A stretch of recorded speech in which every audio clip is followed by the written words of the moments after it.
Alright, so I'm going to go. Alright, Shalom. First and foremost, we give all praises and glory to Yahweh, Hashem, Yahushai, Hashem, Kakadash. Give honors to the apostles GMS and Ruel, and shalom to the faithful men, as always, continue doing the work of the Lord. Alright, Lord willing. Alright, we continuing on, the Bible series. Now we on to, because what was the last one we did? I can't think right now. We went over the Babylonian captivity, how we got the Judah.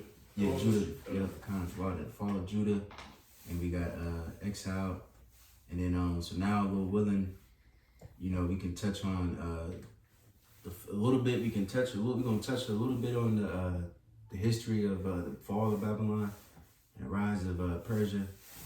All right, and then we're gonna focus on Jake during the time. You know what I'm saying? But just real quick, today, Jake should take some notes, because the timeline can be a little confusing. You know what I'm saying? Because some some of the Bible is not written, you know what I'm saying, in like order. You feel me? Like as far as Haggai, well, I would say Ezra 1 was before Haggai. But Ezra 2 and so on and so forth, that was really after Haggai. You know what I mean? The book of Haggai. Because Haggai was the one that encouraged Zerubbabel to build the temple. You know what I'm saying? So, and also during this time, I think the time of Ezra, the first half, before he wrote his second half, it was the book of Esther happened too. So it's a lot of, different timelines, stuff like that. So we're going to go into all of it. But Lord willing, we can start with the first article and just go into the fall of Babylon and the rise of Persia. I got it. This is from The Voice. It says, Old Testament history, the Persian period and return from exile, 538 to 323. He said, read through the first paragraph. Let me see. Hold on. Yeah, you can read that. This is the decline of Babylon. It says the Babylonian Empire occupies a prominent place in the pages of Scripture because such decisive events for Israel's history swirled around Babylon's rise to power. It became a focal point of poetry, curses, theological reflection, and general perspectives on the world and the future. Matter of fact, you can go to the second paragraph. Come on. It says after the death of Nebuchadnezzar in 562 BC, the end came quickly for Babylon, weakened by internal divisions and threatened by ambitious neighbors. Its leaders could not hold the empire together. After a rapid succession of rulers marked by assassinations and intrigue, Nabonidus came to power in Babylon in 556. Nabonidus came to power in Babylon in 556. While in some ways a capable leader, Nabonidus precipitated divisions in the country that would become fatal. He was a religious rogue, worshiping the moon god Sin rather than Marduk, the chief deity of Babylon. As in the case of most religious innovations throughout history, his attempts to establish Sin as the chief deity of Babylon to replace Marduk aroused the opposition of many. Right, so what's that? We don't gotta get it, but pretty much division amongst kingdom, it's gonna fall. You see, but you got it. He says, because of hostility to his practices, an uprising eventually forced Nabonidus to leave Babylon. He left Prince Belshazzar in charge of most of the affairs of state and established a headquarters in Tima in the Arabian desert. Right, real quick, it says right there, that's the Daniel 5. Daniel 5, more than 2. Kind of. You got something you want to...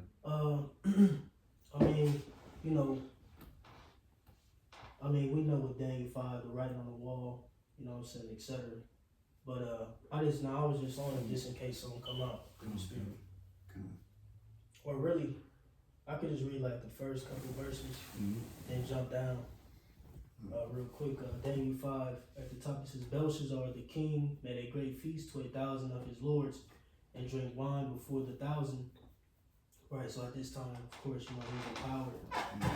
He was set up in power. It says, Belshazzar, whilst he tasted the wine, commanded to bring the golden and silver vessels which his father Nebuchadnezzar had taken out of the temple, which was in Jerusalem, that the king and his princes and his wives and his concubines might drink therein.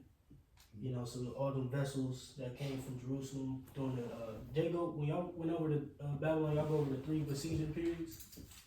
Yeah. 605, 595, and 587 BC, if I'm not mistaken. Yeah, I believe so. Yeah, we did.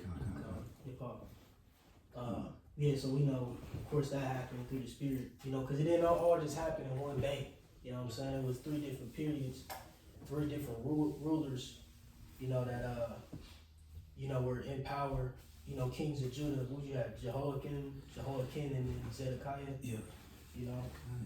And I believe 587, 586 BC is when they just went haywire and just destroyed everything. And then you had Esau in the mix. Yeah. He came and helped and shit. Yeah, praise it. Yeah, this we get that Psalms 137. But ultimately just coinciding secular history with biblical history through the Spirit. These were real men, real accounts. That happened. I can jump down to 29. It says, then commanded Belshazzar and they clothed Daniel with scarlet, put a chain of gold about his neck, and made a proclamation concerning him that he should be the 3rd ruler in the kingdom. And that night was Belshazzar the king of the Chaldeans slain, and Darius the Median took the kingdom, being about 70 and 2 years old. And of course we know that we're going into Darius, or not Darius, but ultimately Cyrus, first one to come up, you know what I'm saying? But just correlating. And that's why it's beautiful. That's why the scripture says, through thy precepts I get understanding. Because it's going to be, you got to go to Daniel, you got to go to Haggai, you got to go to Zechariah. A lot of these different stories. Well, I mean, of course, Daniel's a little bit before, but, all these different stories are connected. You know what I'm saying? And you got to, sometimes you got to go back in history. You got to go to the curtain scripture, and then you got to go a little bit further. You know what I mean? So, precept upon precept. But you got it. To that article. Yeah. It says from there he built a series of fortresses and governed a large portion of the caravan routes throughout Arabia. Although he eventually returned to Babylon, the nation remained divided and would never recover from the divisions precipitated by his rule. And then we can just read that Cyrus part, the 2 paragraphs, and then we can stop from that point. And if I could make one mention, I believe that the Darius and Daniel 5 was speaking of Astyages, which I believe was the grandfather of Cyrus. So if you remember, Cyrus had conquered, Babylon as a whole, but he set Astyages up over the province of Babylon. That's why I said Darius the Median, because Astyages was the Medes, the Median. And it says took the kingdom, being about 62 years old, so he was an older man, because he was already the king of the Medes at that time. Beautiful. You got it. It says Cyrus and the rise of Persia. Just as Babylon was weakened by internal dissension, a new threat emerged on the scene of world history. Cyrus the Persian had managed to unify warring tribes by 550 BC, had conquered the Median Empire. With the Medes and Persians now united, Cyrus launched an ambitious campaign to expand his holdings to the west. Right, and real quick, it's beautiful too, because of course y'all went through that Daniel, going into the different rulerships that's going to rule. You know what I'm saying? So it's beautiful. Like I always say, man, it's just beautiful. It's knowing that the Lord controlled all this. Had this kingdom ruled and come down, and then other one come up. You know what I'm saying? It's interesting. But precept. Real quick. I love the history, bro. It's like Proverbs 21, at the top it says the king's heart is in the hand of Yahweh. As the rivers of water, he turneth it whithersoever he will. Spirit meaning the brother, just going over that a little bit yesterday, but yeah, kind of like the elder Roman mentioned. That the Lord is in control of all these things, man. Setting up rulers, taking out rulers, weakening nations, so on and so forth. Something quick. You got it. It says, in spite of the Babylonian alliance with Egypt, Cyrus drove around the northern edges of Babylonian territory and pushed through Asia Minor to the Aegean Sea, shifting those areas from Babylonian to Persian control.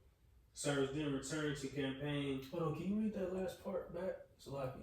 Where I started? Or? What do you talking about, the route he took? It says, in spite of a Babylonian alliance with Egypt, Cyrus drove around the northern edges of Babylonian territory and pushed through Asia Minor to the Aegean Sea, shifting those areas from Babylonian to Persian control. Cyrus then returned to campaign to the east and south, and within a few years left Babylon surrounded and helpless. The end of Babylon came in no great battle, almost without a murmur. The Babylonians were so disaffected by the policies of Nabonidus that they had little will to fight. A Babylonian general, Gobryas, defected to the Persians and began insurgency against Babylon. Right. And real quick, it says they had a little fight, right? And that proves right there. The apostles was going to that because you go in that was that Jeremiah says Babylon shall burn and never be inhabited. A lot of these prophecies are double fold. Jeremiah 51, 50. Yep. That's why they mentioned in was that Revelation? I think it said New Babylon or Daughter of Babylon. Yep. You see, but you got it. It says, in a desperate attempt to rally support, Nabonidus attempted to reinstate the worship of Marduk and brought the gods of the outlying provinces to Babylon to inspire the people. But the effort backfired because it did nothing but further anger and demoralize the people from whom the gods had been taken. After an early engagement in which the Babylonians were soundly defeated, in 539 BC, Gobryas took the city of Babylon without a fight. Cyrus was now in control of all the former Babylonian empire and unchallenged master of that part of the world. Within a year, he would control all of the Middle East except Egypt. Right, and yet that route too pulled up. And right, and he said besides Egypt, but then your boy, what's his name, Cambyses, I believe he took it Egypt. Cambyses. And then that's cool too, because I got a video too after you show. Well, I'm gonna mention it because the history, the secular history, and then the Bible history is like it connects. But I don't know if Jay can see. You can't see the bubbles, but like it was mentioning, pretty much, this Media, Persia. Yeah, so you got Media and Persia, here. Like I said, he went north.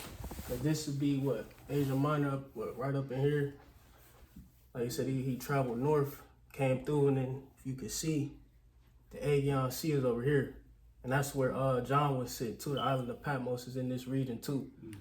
So you get a glimpse of, the tactics he used, you know what I'm saying, to stay on the outskirts and then, ultimately overrun them. Sir, and real quick, let me get this video. This is called The Complete Story of Jerusalem, Second Temple from Cyrus to Darius, Throne. It's from the channel name is Throne and Testament.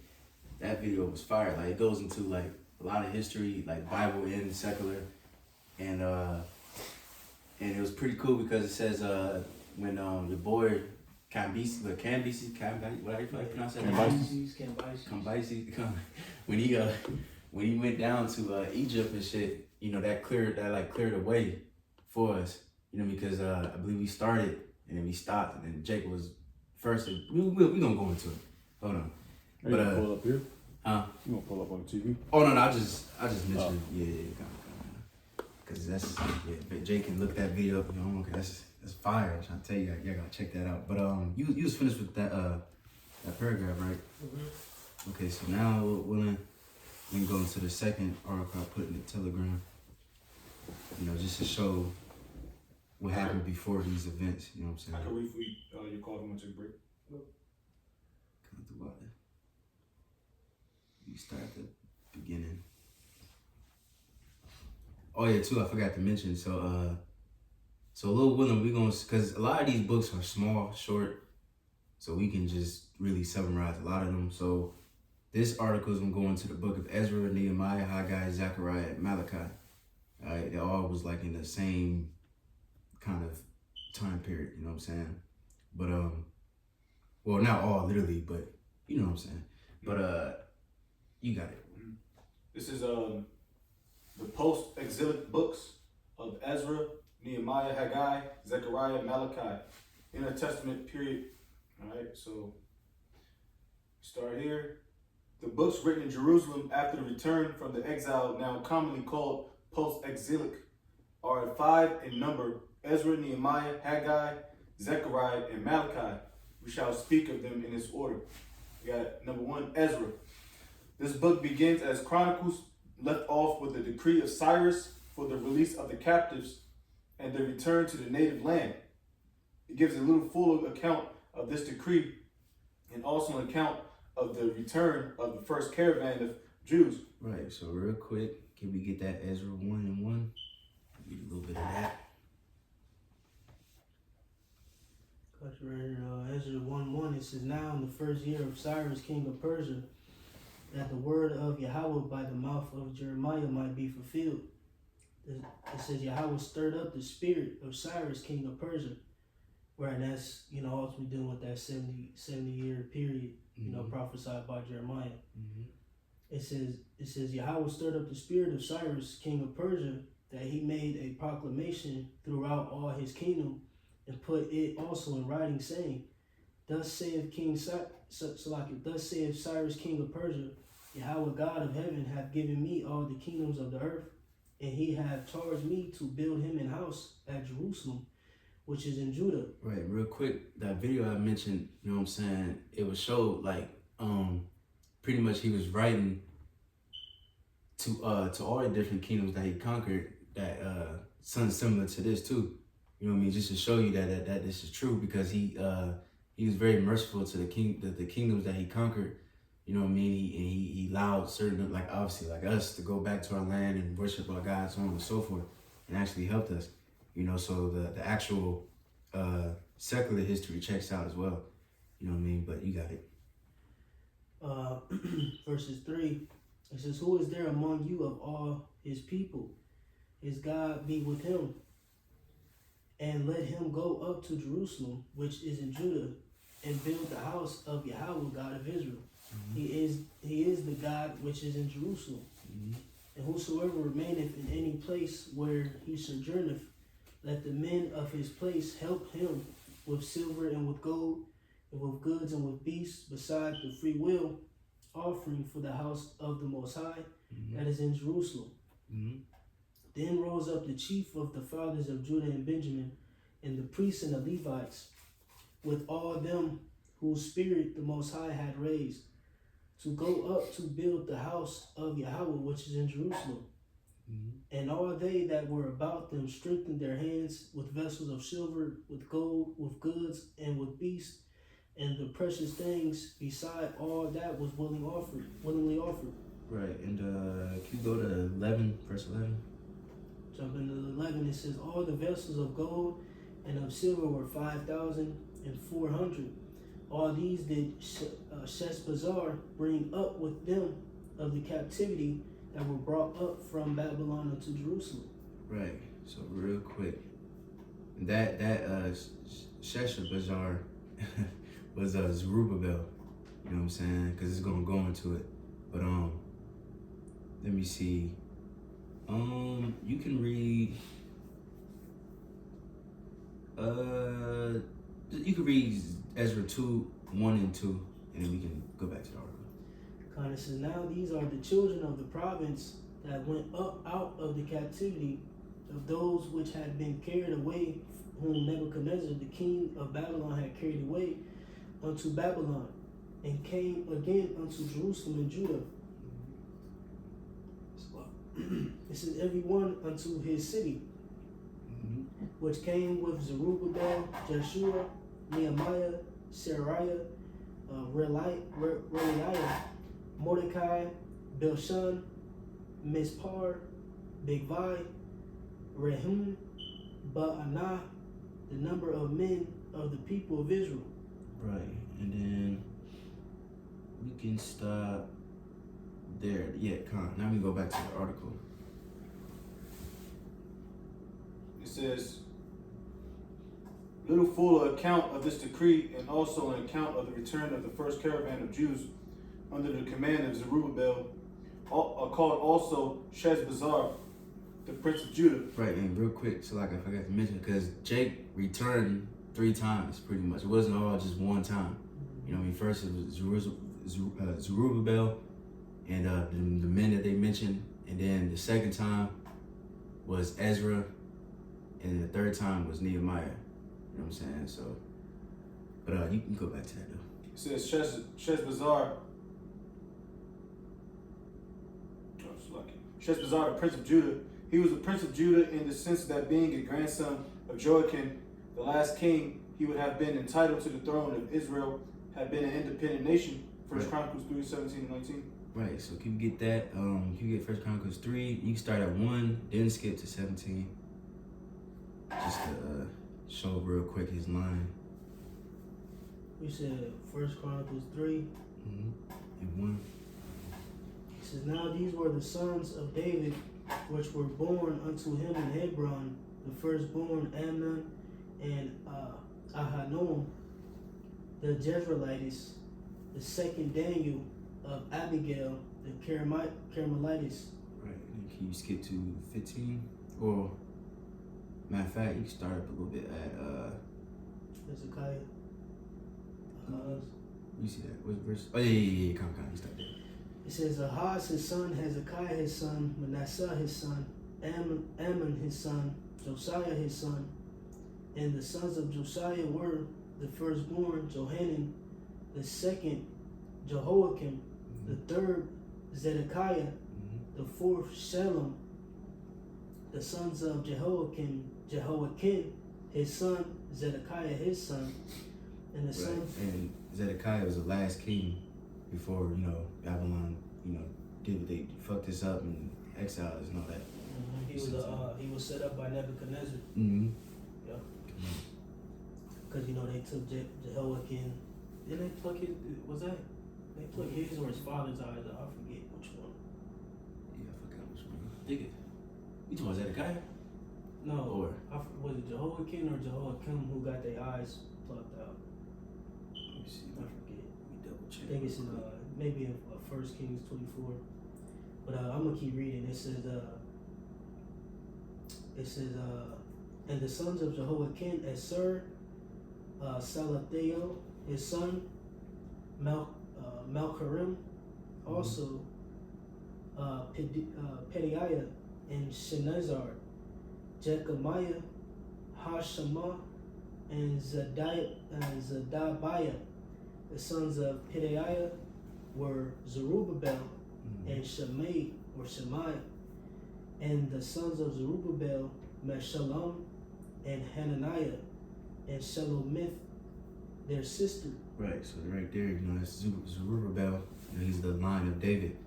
So if we didn't fall, he would have been king, you know what I'm saying? So you gotta keep that in mind too, because then you got the heathen, and then, they gonna bring up situations. They was afraid Jake was gonna get back into power pretty much. You know what I'm saying? But Lil Willie, we can go back to the thing. And our Lord comes from that line too. Yeah. In the flesh. Yeah. Joseph, you know what I'm saying? Yeah. You got it. The reader will be surprised to find from this account how small a number of the Jews saw fit to take advantage of the offer made to them by Cyrus. The rest had become satisfied to remain in foreign lands where they were doubtless prosperous in the main, rather than return to a depopulated country and go through the hardship of rebuilding the cities and homes. This reflects the more credit on the zeal and the faith of those who did enter this hard undertaking. That reminds me of the prophets of the day. The joy with which they made the journey have been depicted in the most glowing and hyperbolical imagery. Read in this connection chapters, Roman letters, characters, chapters, what is that, 6? To, I don't fucking know. Yeah, chapters of the book of Isaiah, and see in what rapturous strains the writer dwells upon this theme, returning to it again and again amid other topics of which he writes. All went well with the people in their efforts to rebuild the temple during the rest of the reign of Cyrus, but in subsequent reigns, the Samaritans, as the mixed races were then called, that inhabited the territory of the northern tribes, obtained a royal decree for the suspension of the work. And it was not till the second year of the reign of Darius that the work was renewed. Then two prophets, Haggai and Zechariah, encouraged the people to renew the work, and they did so without waiting to hear from the king. Another effort. Right, so real quick, can we get that account and Ezra? It was at Oh, is it account? Can we get that Ezra 4 and 1? Let me see. Matter of fact, we might read 3 too. Yeah, let's read 3 first. Chapter 3 and 1. And okay. Ezra 3:1, it says, and when the 7th month was come, and the children of Israel were in the cities, people gathered themselves together as one man to Jerusalem. Then stood up Jeshua, the son of Jozadak, and his brother and the priest, and Zerubbabel, the son of Shealtiel, and his brethren, and builded the altar of the Most High of Israel, for the God of Israel, to offer burnt offerings thereon, as it is written in the law of Moses, the man of the Most High. Right, so real quick, Jay can read all that in his own time, but they pretty much started keeping the Feast of Tabernacles. Jake is reestablishing the law and things like that. You know what I'm saying? But now we can skip down just to get to the main points to verse. You can start at 8. This is Ezra 3 and 8. Yeah. This is Ezra 3:8. Now in the second year of their coming unto the house of the Most High at Jerusalem, in the 2nd month, began Zerubbabel the son of Shealtiel, and Jeshua the son of Jozadak, and the remnant of their brethren, the priests and the Levites, and all they that were come out of the captivity unto Jerusalem, and appointed the Levites from 20 years old and upward to set forward the work of the house of Yahweh. Mm-hmm. Then stood Jeshua, which his sons and his brethren, Cadmiel, and his sons, and his sons, the sons of Judah, together to set forward the workmen in the house of the Most High, the sons of Hananiah, with their sons and their brethren, the Levites. And when the builders laid the foundation of the temple of Yahweh, they set the priests in their apparel with trumpets, and the Levites, the sons of Asaph, with cymbals to praise Yahweh after ordinance of David, king of Israel. And they sang together by chorus and praising and giving thanks unto Yahweh, because he is good, and for his mercy endureth forever toward Israel. And all the people shouted with great shout when they praised Yahweh, because the foundation of the house of Yahweh was laid. But many of the priests and the Levites and the true fathers, who were ancient men that had seen the first house, when the foundation of this house was laid before their eyes, wept with a loud voice, and many shouted aloud for joy, so that the people could not discern the right. That's crazy. Mm-hmm. Like, you gotta think they was young children or however old, watching the temple be destroyed, and then seeing the temple be rebuilt. I believe this same account is in is it 2nd Ezra or 1st Ezra? I'm not for sure about the rebuilding of the temple. I think maybe 1st Ezra. But continuing on, it says, but many of priests and Levites and the chief of the fathers who were ancient men that had seen his first house, seen the first house, when the foundation of this house was laid before their eyes, wept with a loud voice, and many shouted aloud for joy, so that the people could not discern the noise of the shout of joy from the noise of weeping of the people, for the people shouted with a loud shout, and the noise was heard afar off. Right. So now we got now. I believe it was the heathen in Samaria heard. Yeah. They heard. Yeah. They was shouting so loud. They heard it. They was salty. What the fuck? Yeah. Yeah. Yeah, that chapter 4. Come on. You know? Let me keep going. Chapter 4. Yeah. Come on. Yeah, Ezra Jake. 4. Yeah, Jake got the what's it called? The foundation. Mm-hmm. The altar. First they built to the altar, and then they built the foundation, and now I'm about to go to chapter 4.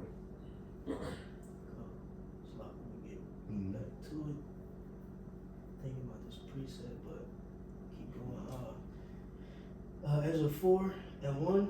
It says, now when the adversaries of Judah and Benjamin heard that the children of the captivity builded the temple unto Yahweh, God of Israel, then they came to Zerubbabel and to the chief of the fathers and said unto them, let us build with you, for we seek your God as you do. And we do sacrifice unto him since the days of Ashuradan, king of Ashur. Yeah, the Assyrians. Yep. Because remember, they was getting fucked up. This connected to the when they got lions, right? Yeah, the laws, and then they, because the heathen was getting fucked up by lions, and then they had priests come and teach them the law. So that's why Samaritans think, even with the woman in the well, you know, we worship our fathers in the mountain, whatever. They had a holy mountain or something. You know what I'm saying? But so they thought they was pretty much one of us type shit.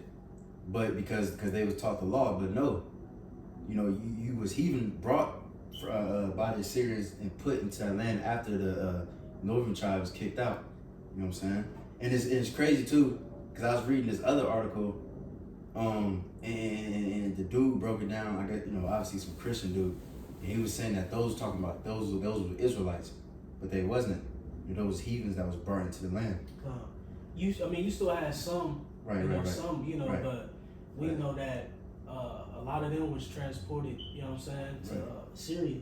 Right. You know, that's documented. Right. Because then you got the story of like Jeremiah, you know what I'm saying, where Jake, that was still in like Jerusalem and stuff like that, the poor of the land, they was what's it called? They was complaining because they thought they had the right because they was there the whole time. You know what I mean? And Jeremiah cussed their ass out. And that's when they try to go to Egypt, and you know, that's a whole different story. You know, when we get to Jeremiah, we can get into that. But anyways, you got it. Damn, so I'm trying to find this other account. It's in second address, not tripping. But we keep going. It says Ezra 4 and 3. It says, but Zerubbabel and Jeshua and the rest of the chief of the fathers of Israel said unto them, ye have nothing to do with us to build an house unto our God, but we ourselves together will build unto Yahweh God of Israel, as King Cyrus the king of Persia have commanded us. It's like, I go to show you that they was heathen. Yeah. Because he knew, like, nah, because it let it have been northern tribes. You know what I'm saying?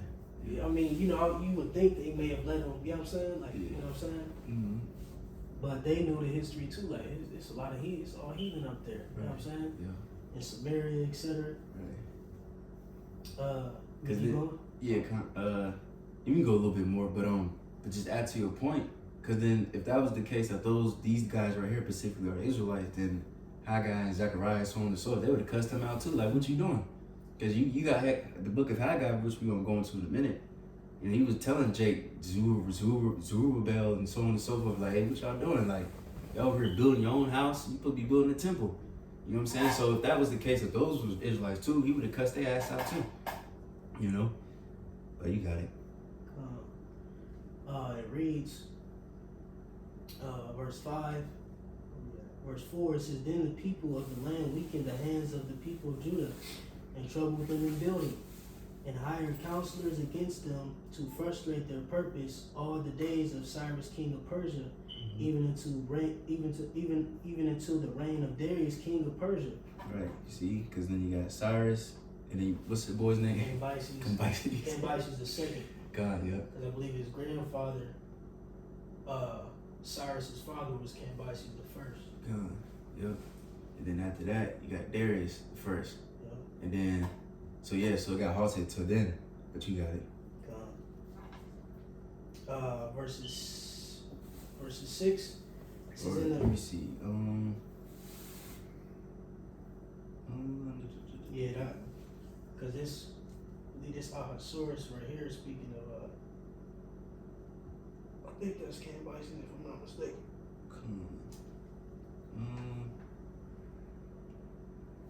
Let me see. See if we can see if I want some more here. We could probably go back to the article. So like I don't want to miss nothing.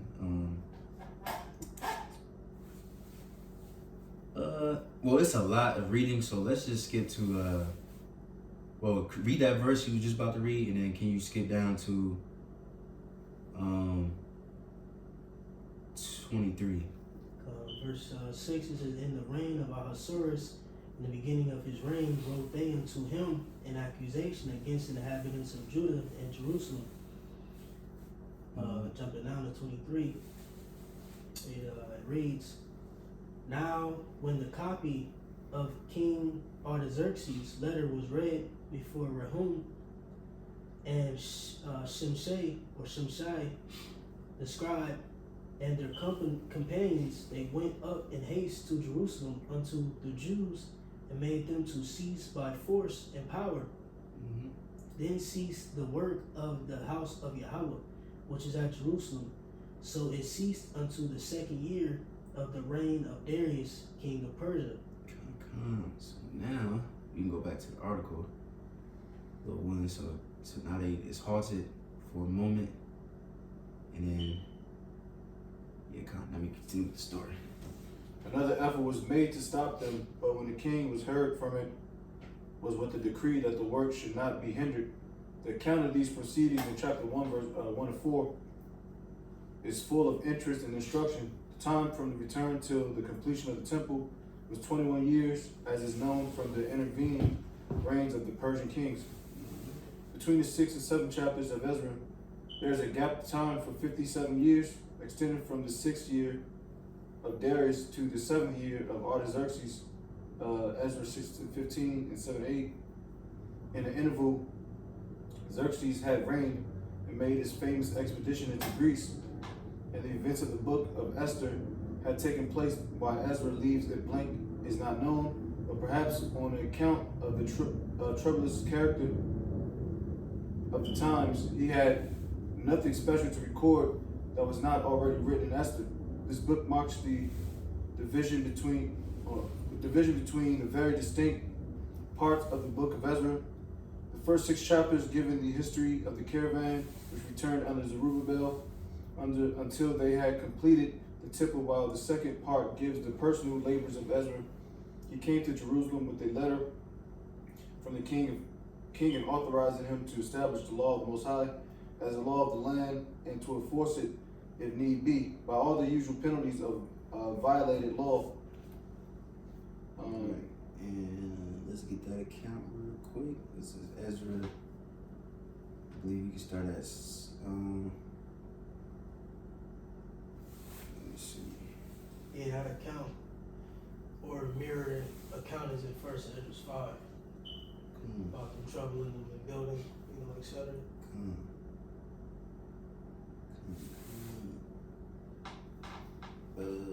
Right, so like if I can read it real quick. Yeah, you can. First Ezra 5, and I'm gonna start at 63. It says also the priests and the Levites and the chief of First Ezra 5:63. It says also the priests and the Levites and of the chief of their families, the ancients who had seen the former house, came to the building of this with weeping and great crying, but many with trumpets and joy shouted with loud voice. insomuch that the trumpets might not be heard for the weeping of the people. Yet the multitude sounded marvelously, so that it was heard afar off.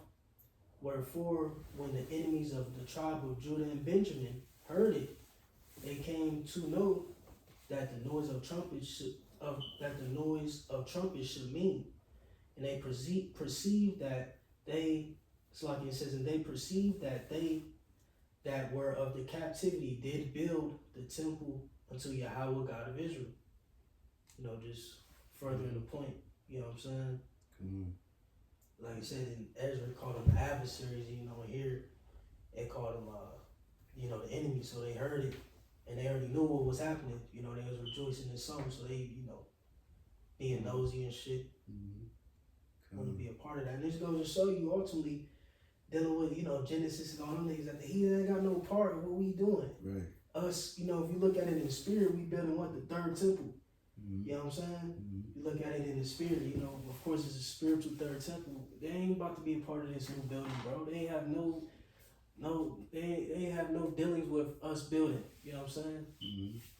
Playing. That's why they say they'd rather stay in under rulership of Cyrus instead of going back to the land and build up the temple. Come. So Lord willing, let's go to Ezra 5:1. Let's just read the first verse, then after that go to Ezra 6. Ezra 5:1. It says, then the prophets Haggai the prophet and Zechariah the son of Iddo prophesied unto the Jews that were in Judah and Jerusalem in the name of the Most High, God of Israel, even unto them. Then rose up Zerubbabel the son of Shealtiel and Joshua the son of Jozadak, and began to build the house of the Most High, which is at Jerusalem, and with them were the prophets of the Most High helping them. Right, which we're going to touch a little bit. We're going to go back in history in a minute. But, so see what I'm saying? So then, Ezra 6, that's when Ezra went back. You know what I'm saying? All that was before Ezra, you know what I'm saying, technically. But now we can go to Ezra 6:1, and then we're going to skip around a little bit. Ezra 6:1. Ezra 6:1, it says, then Darius the king made a decree, and search was made in the house of the rolls, where the treasures were laid up in Babylon. And there was found in Achametha in the palace that is in the province of the Medes, a roll, and therein was a record thus written. Right. In the first year of Cyrus the king, the same Cyrus the king made a decree concerning the house of Judah, so like in the house of the Most High at Jerusalem. Let the house be builded, the place where they offer sacrifices, and let the foundation thereof be strongly laid, and the height thereof 80 cubits, and the breadth thereof 80 cubits. So now, of course, it goes all to details, so we can just skip into verse 14. Yeah, 14. Jumping to verse 14, it reads, and the elders of the Jews built it, and they prospered through the prophesying of Haggai the prophet and Zechariah the son of Iddo, and they built it and finished it according to the commandment of the Most High, God of Israel, and according to the commandment of Cyrus and Darius and Artaxerxes, king of Persia. And this house was finished on the 3rd day of the month Adar, which was in the 6th year of the reign of Darius the king. And the children of Israel, the priests and the Levites, and the rest of the children of the captivity kept the dedication of this house of the God with joy, or of the Most High with joy. Right. And we can stop there. All right. Just showing now they finally finished the temple. All right. And then Salaki, I'm trying to find when Ezra got brought back. Okay, now we can go to chapter 7. You know what I'm saying? Then we can go to verse 1 and then skip to verse 6. This is Ezra 7:1. It says, Now after these things, in the reign of Artaxerxes, king of Persia, Ezra the son of Seraiah, and the son of Azariah, the son of Hilkiah, the son of Shalom. You said, so like verse 1 and then jump down? Yeah, 6. Jump to verse 6. It says, This Ezra went up from Babylon and Well, 5, so like just a, yeah. It says, the son of Abishua, the son of Phinehas, the son of Eleazar, the son of Aaron, the chief priest. This Ezra went up from Babylon, and he was ready, scribe in the law of Moses, which Yahweh God of Israel had given. And the king granted him all his requests according to the hand of Yahweh his God upon him. Right, and then so pretty much Ezra went back and taught the law, you know, and then you can read, you know, we don't gotta go too much into detail, but I believe he does that in chapter 8. What? When he went back to talk the law to people and gave this sense. Come. You know what I'm saying? I got a precept. I could precept that. Come. Yeah, well, I'm gonna go to first Ezra because it's kind of reiterate. You know what I'm saying? Mm-hmm. With a little bit, some different details. Minor tweaks, but first Ezra 8 at the top. It says, and after these things, when Artaxerxes, the king of the Persians, reigned, came Ezra, the son of Seraiah, the son of Azarias, the son of Hilkiah, the son of Salom, which we know is written in the Greek. Mm-hmm. Then it goes through his lineage. Jump into verse 3. It says, This Ezra went up from Babylon as a scribe, being very ready in the law of Moses that was given by the God of Israel. And the king did honor him, did him honor, for he found grace in his sight in all his requests. It says, There went up with him also certain of the children of Israel, of the priests, of the Levites, of the holy singers, porters, and ministers in the temple unto Jerusalem. And jumping down, where I'm going to get 7, it says, For Ezra had very great skill, so that he omitted nothing of the law and the commandments of the Lord, but taught all Israel the ordinance and judgments. Come, beautiful. Come. See, so now we're willing. We can go back to the article. So like, hold on. Yeah, you can go back to the article. This was a matter of supreme importance to the Jews, for hitherto they had been governed in civil matters only by the laws of Persia. Ezra, being a priest and a scribe, had by hard study specially qualified himself for the important task, and he proved himself eminently worthy of the confidence which the king reposed in him. He preserves a list of those who reformed under his entreaties. Oh, my fault, Salaka. When he gave the breakdown of the law and all that, that was in Nehemiah 8. That's why I couldn't find it. My fault. But if you go more in detail, he gave the breakdown, teaching people the law and all that good stuff. But you got it. It says, eminently worthy of the confidence which the king reposed in him. He preserves a list of those who reformed under his entreaty, so that the sons and daughters after them might know that their fathers were among the true-hearted who turned back to the Lord when rebuked for their sins. Number 2, Nehemiah. In ancient Hebrew manuscripts, the books of Ezra, Nehemiah were written as if they were one, but the title of the words Nehemiah, the son of Hakaliah, clearly indicate the beginning of another book and justify the separation which was made in the Greek translation at an early period. While the temple was rebuilt by Zerubbabel, it was the work of Nehemiah to rebuild the city walls. He went from Babylon for his purpose 13 years after Ezra went there to establish the law, that which moved him to the undertaking is set forth in this chapter. In the first chapter, the distress there depicted, which overwhelmed him on hearing that the city, the place of his father's sepulchres, was lying waste and his gates burned with fire, is accounting for if he had previously thought that since the return of so many captives, the walls had been rebuilt, though it is supposed by some scholars that they had been rebuilt and had been again thrown down within the 13 years just mentioned. It will be seen by reading these six chapters that Nehemiah was equally zealous and self-sacrificing with Ezra but quite different in his way. While the latter was a priest by descent and a scribe by profession, Nehemiah held a civil office, being cupbearer to the king, and he had no scruple, therefore, about asking the king for military escort. When he obtained permission to go to Jerusalem in Nehemiah 2:9, he acted as the governor of the land for 12 years, yet he received no salary. He made no purchase of lands, though doubtless there was a tempting opportunity for speculation in them.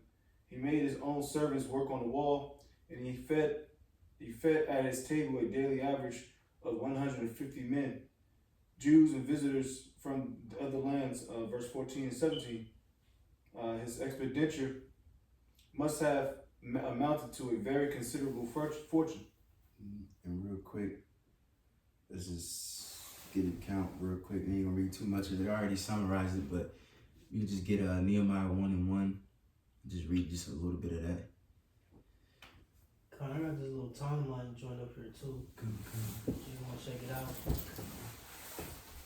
Give Jake a little glimpse of, timeline, etc. So first, like I said, first captivity, Daniel, 606, 606, 605.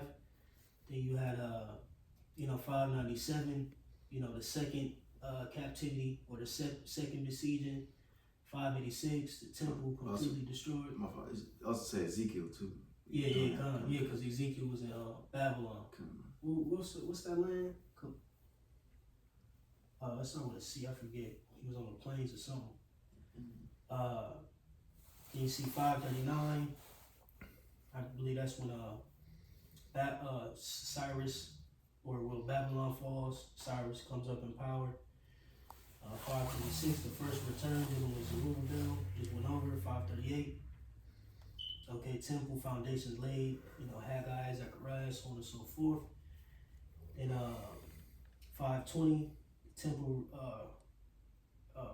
restored. Alright, and it was finished in roughly 516, 515. Was it Darius II at that time, if I'm not mistaken? And then it goes into Ezra, coming back doing Artaxerxes or Xerxes. And now we in Nehemiah, you start rebuilding the walls, correct? Yeah. Yeah. Then they say, it's the fuck shit they do. They say 400 years of silence. Yeah. That's bullshit. Yeah. That's, you know what I'm saying? Oh yeah. That's when Jake went to the Greek captivity. Yeah, the Grecian captivity. Yeah. That's that links up with the Apocrypha. Exactly. Yeah. Maccabees, etc. Yeah. First and second Mac. Yeah. But I just wanted to show that. Yes, sir. Nehemiah.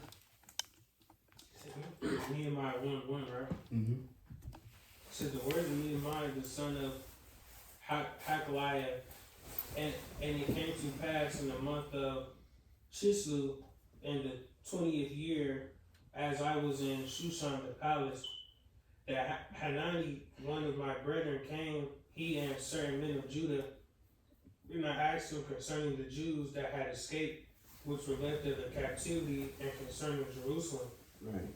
And real quick, it's a long read. I ain't trying to spend too much time on that, but it already summarized in the article. He mourned, and he pretty much sought to go back to build the walls, which we can read real quick in Nehemiah 2, and you can start at 8 or 7. Nehemiah 2 verse 7, it said, Moreover, I said unto the king, if it please the king, let letters be given me to the governors beyond the river, that they may convey me over till I come into Judah. And a letter unto Asaph, the keeper of the king's forest, that he may give me timber to make beams for the gates of the palace which have pertained to the house, and for the wall of the city, and for the house that I shall enter into. And the king granted me according to the good hand of my power upon me. Right, and then we can stop there just to show, his importance. And then he went back to the land, built it up, and we'll go back to the article. So finish. It says, The other 7 chapters of the book are occupied with some details of Nehemiah's government of the people after the completion of the walls. At the end of his leave of absence from the king, he came back to Babylon, and after certain days, he came again to Jerusalem. Nehemiah chapter 2 and 6, chapter 13 and 6 and 7. During his absence, intermarriages with the heathen had again sprung up, and other abuses crept in. The narrative closes without a hint as to the subsequent life or death of either Nehemiah or Ezra, and thus ends the history contained in the Old Testament. Right, and then what was that? We don't gotta get it, but Nehemiah 13, he went back. Jake was Already going on. right. Worship, the children couldn't barely speak Hebrew. Mm-hmm. You know what I'm saying? Some nigga had his own little court in the temple. He had to kick his shit out. The Levites wasn't getting what they deserved, so on and so forth. So he was just cussing Jake out, pulling Jake's hair out. And he was pissed off. And hey, now I see why. Like, god damn, you went all the way back to build this wall. That's a long journey too. Right, years and years. Yeah. But yeah, yo. So let me see. So now little woman, you got 3 more paragraphs. We could just finish it out a little bit. To me? Yeah, yep. Haggai. Oh, you don't go into just up to Haggai? Mm-hmm. This is Haggai number 3. In this little book, we are taken back in time, the 2nd year of Darius, and the 1st day of the 6th month of that year, Haggai 1:1. There had been a failure of crops in the land, and the prophet came to Zerubbabel and Joshua the priest with the word of the Lord, telling them that it was because the people had been building good houses for themselves and neglecting to build the Lord's house. The result was that these men and the people were aroused and began the work anew on the 24th day of the same month. This was before the issuing of the decree of Darius, giving them permission to renew the building. Haggai 6:1-5. Having the Lord's permission and command, they went to work without waiting for that of the king. This much is set forth in the 1st chapter. About a month later, as right. So like real quick, let's just get the first verse real quick. Publish Haggai 1.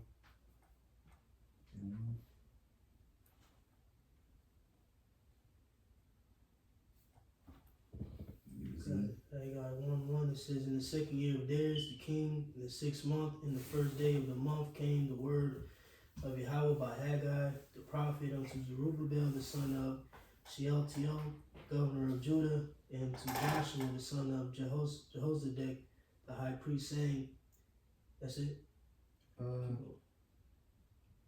Yeah, you keep going. It says, thus speaketh Yahweh of hosts, saying, this people say the time is not come, the time that Yahweh's house shall be built.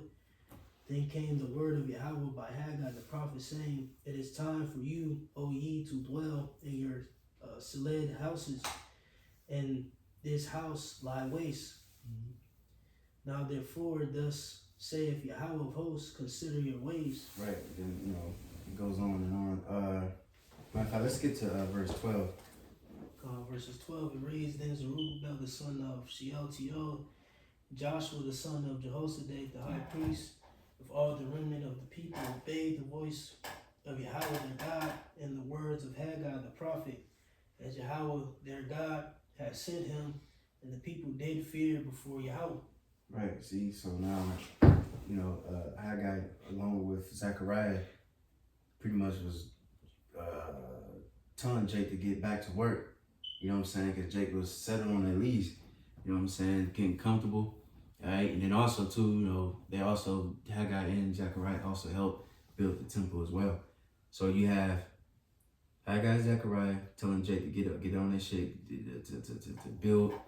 Zerubbabel and the priest, Joshua or Josiah, how you pronounce it. You know what I'm saying? Them two mainly leading, build the foundation and built the temple. Then they got everything, got the priest set up, all that. Then you got Ezra coming back to the land, giving the law breakdown. You know what I'm saying? And then after Ezra, not too long after him, then you got Nehemiah coming to build the walls. And then they left, came back, or Nehemiah left and came back, and then see Jake was bullshitting. And then that's when you got Malachi too, because Malachi was after all of them and was cussing Jake out too, you know, the priests and things like that. Because even though we finally rebuilt the temple, Jake was still going off. You know what I'm saying? But that's why it got destroyed again in 70 AD. But we can go back to the article. About a month later, as we read in the second chapter, the word of the Lord came again to the prophet, promising that although this house that they were building seemed to the old people as nothing when compared with King Solomon's, it should at a future day be filled with glory, and the latter glory it should be greater than the former. And in this place I will give peace, said Yahweh of hosts. This prediction had evident reference to the connection between Yahushua and his apostles with that house, for by this his greatest glory was attained. About 2 months later, on the 24th of the 9th month of the same year, two other messages were brought by Haggai. The first reminding the people again that the crop failure was a punishment sent by the Lord, but promising that from that day forth he would bless them. The second was a personal message to Zerubbabel, promising him that while the Heavenly Father was going to overthrow all the nations and kingdoms, he would take him and make him a signet, as Zerubbabel was a lineal ancestor of our Lord Yahushua. This seemed to be an allusion to the high honor conferred on him in making him such. From this we see that the 5 brief messages which were sent by the Most High through this prophet were all delivered within the space of 3 months, and were all intended to encourage the people in the arduous labor of rebuilding the temple. Where you at? So I'm on Zechariah right now. I finished the whole Nehemiah. Okay, come on, you got it. Number 4, Zechariah. While Haggai began his prophesying in the 6th month of the 2nd year of Darius and closed it in the 9th month, Zechariah began in the 8th month of the same year. His first message was a very brief one, exhorting the people not be as the fathers had been, to whom the former prophets had spoken, but to take warning from the fate that befell them. Here is found that well-known and beautiful passage, your fathers were, where are they? The prophets, do they live forever? Zechariah 1:1-6. Right, let's just read Zechariah 1. Just read a couple verses just to, get the little count. Zechariah 1. This is in the 8th month, in the 2nd year of Darius, came the word of Yahweh unto Zechariah, the son of Berechiah, the son of Iddo, the prophet, saying, Yahweh hath been sore displeased with your fathers. Therefore say thou unto them, thus saith Yahweh of hosts, turn ye unto me, saith Yahweh of hosts, and I will turn unto you, saith Yahweh of hosts. Right, so once again, just to show that count, Jake was there, putting Jake in a place. Let me see if I need any more in here. Yeah, we can stop there. We can go back to the article.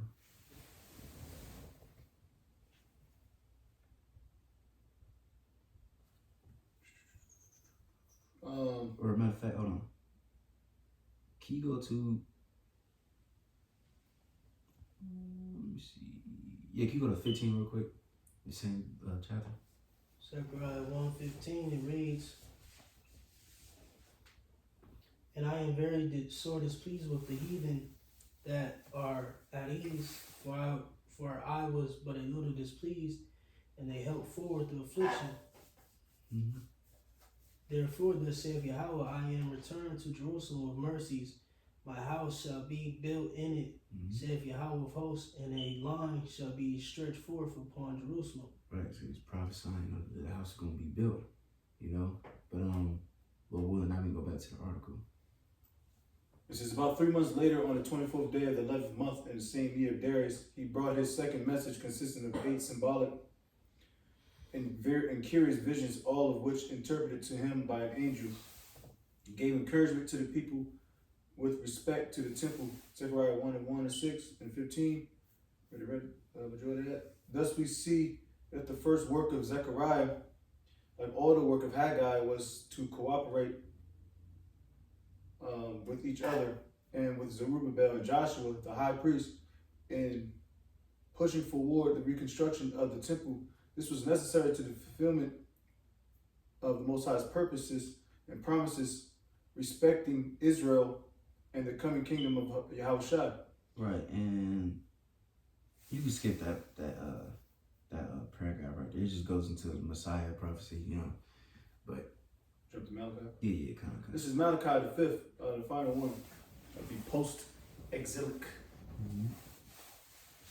As Nehemiah was the last of the Old Testament historians, Malachi was the last of the prophets, and they cooperated with each other for a while. Malachi, unlike Haggai and Zechariah, does not give the date of his message. The contents of it show clearly that he spoke after the temple had been completed and the regular service therein had been renewed, as he makes no allusion to the troubles about rebuilding the walls. This work also seems to have been completed, and he rebukes the people for intermarriage with the heathen. This agrees with the state of things when Nehemiah came the second time to Jerusalem and broke up that practice. The book has the form of a single discourse by the prophet.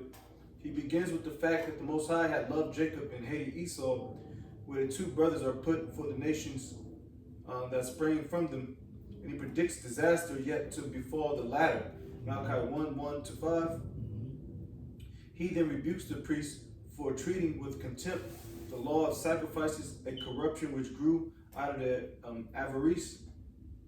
Malachi 1:6-11-14. He next predicts the coming of the Messiah to the temple and the work of purification and separation which he will execute. Malachi 2:17, Malachi 3:6. Turn back to his own time, he rebukes the people severely with withholding their tithes and offerings and for pretending that there was no profit in serving the Lord. Malachi 3:7-15. He predicts the final blessedness of those that feared the Lord and the destruction of those who feared him not. Malachi 3:16 and Malachi 4:3. As a most fitting close of the Old Testament, he looks back and says to the people, remember ye the law of Moses, my servant, which I commanded unto him in Horeb for all Israel, even statutes and judgments. And then he looks forward to the work of John the Baptist and says, behold, I will send you Elijah the prophet before the great and terrible day of the Lord come. And he shall turn the heart of the fathers to the children and the heart of the children to their fathers, lest I come and smite the earth with the curse. Right, and then let me see. You can stop there because they just mentioned pretty much like the brother mentioned there was like a time where there's no history. Yeah. They didn't mention the Apocrypha, Josephus, Lord willing, we can touch on that later classes. But yeah, you see, Lord willing, that's pretty much the point. And then I had another article, but Jay can probably read that on her own time. It just pretty much summarized everything that we just said. You know what I mean? So for that, Come. little AI real quick. Come. Real quick, got this little AI overview, concerning the kings and the duration of the building of the temple. Okay, so it begins, it says, first bullet point, well, I'm gonna just get the overview. It says, Persian king started with Cyrus the Great decree. I'm gonna just go to the bullet point. It says, key Persian kings and the temple reconstruction. It says, Cyrus the Great issued the initial decree allowing the Jews to return to Jerusalem and rebuild the temple, 538 BC. Cambyses II, also known as Ahasuerus, which we second or Ezra the 4th chapter, that Ahasuerus, they sent the letters up, that was to him. That's when the temple building got halted. It says, known in some contexts as Ahasuerus, his reign saw, according to Ezra 4, the initial attempts to interrupt the rebuilding efforts. It says, false Smyrtus, Artaxerxes mentioned as a successor, under whom the building of the city and the temple stopped until the reign of Darius I. And I believe when you go further down and read about the Artaxerxes, speaking of Smerdis, I believe Smerdis was his brother, if I'm not mistaken. It says Darius the First, the Great, confirmed the decree of Cyrus allowing the completion of the temple, was at Ezra 6, which was finished during his reign, 515 BC. Then you have Xerxes Ahasuerus mentioned in the context of the post-exilic period, book of Esther. And then it goes Artaxerxes the First. It says provided significant support of the rebuilding of Jerusalem, including the walls, and is known in the commission of Ezra and Nehemiah. Yes, sir. Then you go down the line, so on and so forth. Good. So yeah, Lord willing, you know, hopefully that was edifying, you know. Lord willing, since we already touched a few books, was it Ezra, Nehemiah, Haggai, Zechariah, and Malachi? We're not gonna touch on those again moving forward. I might go back into Zechariah and Malachi, cause I mean there's still some good things in there that also, you know, like Malachi prophesied, you know, you have shots, so on and so forth. So that's why I might do a little willing just moving forward, like certain books that we already mentioned, like Daniel. I know we already did that, stuff like that. I might just quickly just summarize it and then just move on to the next book. But we'll see how it goes. But Lord willing, up next is Esther, and then I'm gonna add that together with the additions of Esther, obviously with the Apocrypha, and then Lord willing, we move on from there. But Lord willing, hopefully that was edifying. We can give all praises and glory to Yahweh, Ba'ashem, Yahushua, Ba'ashem, Kakadash. Divine Sebastian, Jim, Mr. Ruel, Shalom to the faithful men, continue to do the work of the Lord. So we're going to say Shalom. Shalom. Mm.